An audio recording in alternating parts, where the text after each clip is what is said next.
over half of business owners in the US lose money every year. They don't make profit. And then of the rest that do make profit, you're probably thinking absolute ballers, right? The big business owner, making big money, expensing dinners and all that sort of stuff. You'd be wrong. So of the remaining 49% or so of the businesses in the States that actually make a profit each year, the average earning for the founder or the owner is just shy of $50,000. The median income of anyone having a wage in the US is 70. Do the maths there. Sorry for that car, but do the maths there. You're doing 2 to 3 times the work. You're taking the risk of debt, things falling through, being bankrupt, other people's livelihoods for the sake of under 50 grand. So putting that into pounds, if you're from over the seas like I am, that's like 35 grand. And that's in the US. And in the UK, it's probably even lower than that. Is it worth it? That's the question I want to ask today. And I don't know yet. I'm not at the top. But I can tell you there are some great things. When I realized that everything in my life is entirely my fault, it's liberating. But the issue with it is that all of the good things that happen, you're doing, right? But also all the bad things that happen, you're doing. And it's an emotional toll to take on. And so I kind of think of business, Elon once said a fantastic quote of it, like being the CEO or an entrepreneur is like chewing glass while staring into the abyss of space. But yeah, it's a rough image, but I kind of look at it as like leveraged trading. So what does that mean? Like if you bet £10 on a football game and you're going to win back 100 or you're going to lose your 10. Normal odds, right? But instead this time, if you win, you win 1,000, and if you lose, you're going to lose 100. So you're going to 10x both the win, but also the loss. And the thing with business is you lose 99 out of 100 times.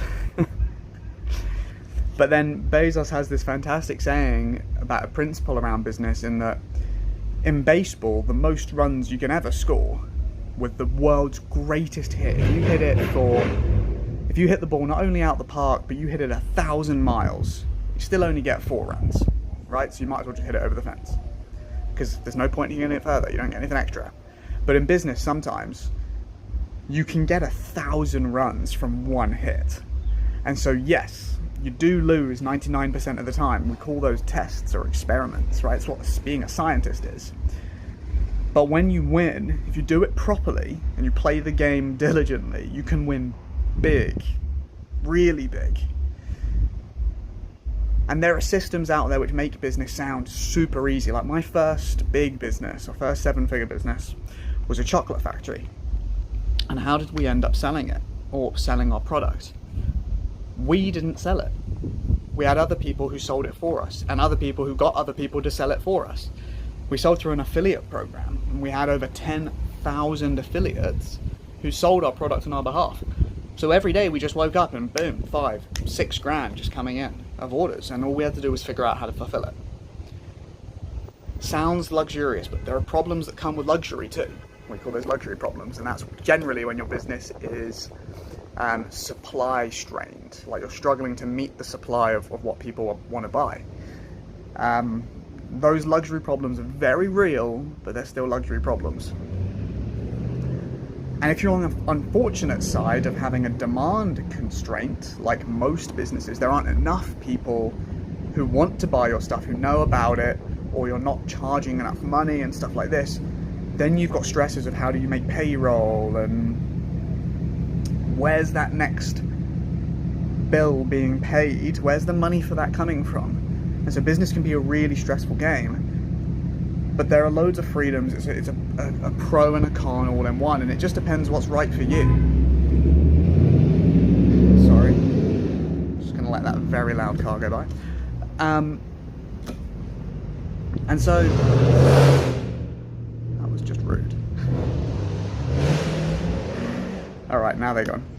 And so you kind of got to make that decision for yourself. And now the way that I think about it is I could go and get a job, right? And I'm educated, I've got experiences that you couldn't pay for, right? Like seriously, I potentially have more experience than a significant amount of like C-suite members of publicly traded companies just through the stuff that I've done. If they've always had a job their whole life, they haven't necessarily had to deal with the same stresses that we've had to deal with and overcome. So I could definitely get myself a job. But the issue is, like, how many jobs, what percentage of jobs do you know that take you out of the rat race, that leave you financially secure? Or there's a quote from a film, I'm not sure what the film is, but it's talking about FU money, coming from a place of you are financially secure and you don't need money to live, you don't need any more, you're safe, and so you will live and die now by your own choices. And that sort of freedom I find very appealing. Whereas if you're in a job to get there, you can do it. You seriously can. And actually, I'd be closer right now if I just stayed in corporate, say put my money in the S&P 500 or average stock indexes, and just watched it track up. I'd be much further than I am right now, but I wouldn't have what I've learned. And the potential upside of entrepreneurship is that FU money, maybe sooner, or maybe significantly more, or maybe enough FU money for your whole family. So that, medical bills aren't a problem, so that education's not a problem, and all that sort of stuff.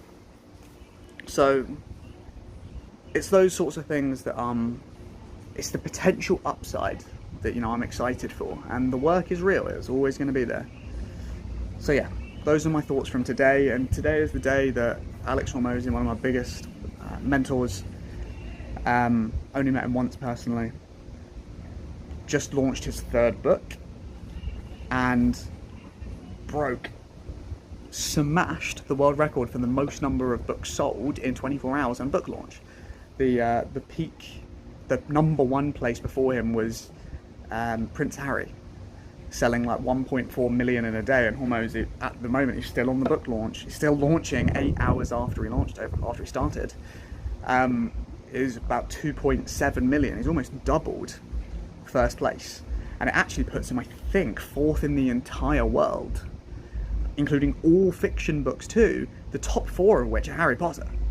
So like bloody big fan bases, and it's just really impressive to see that giving back to other people, like entrepreneurship isn't just about money for me, because you can change lives, and to create a big, profitable, fantastic business of a sellable asset that someone else is going to want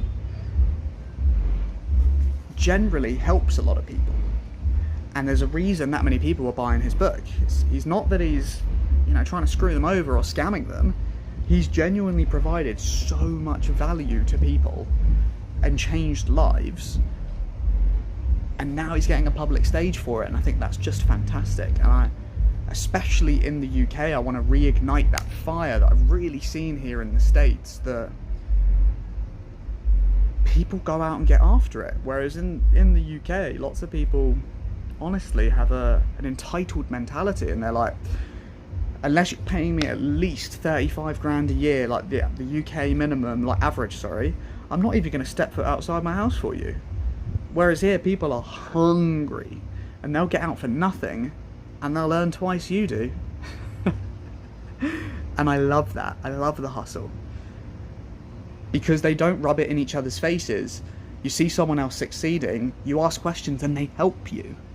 And I love that. I love that sense of camaraderie and affluent mindset that you can have. There are enough resources in the world to go around, and I know not everything in the world is perfect, and there are big things to be solved, and like that's admirable, and I want to solve those things too. And I can tell you my fair share of what I've done for it. But my thoughts are, if you want to solve those sorts of things, will you be able personally to solve more of those problems if you have much more money? And I think the answer to that is yes. I think money multiplies or amplifies who we are as people. So if you're a good person before and you get loads of money, you're going to be able to do way more good. Those are my thoughts for the day. Congrats, Hormozi. Absolute legend. I owe so much of what I've done to this day to you. And this next book, I think, is what's going to take us to that 8-figure revenue. So thank you for your time. Love you guys.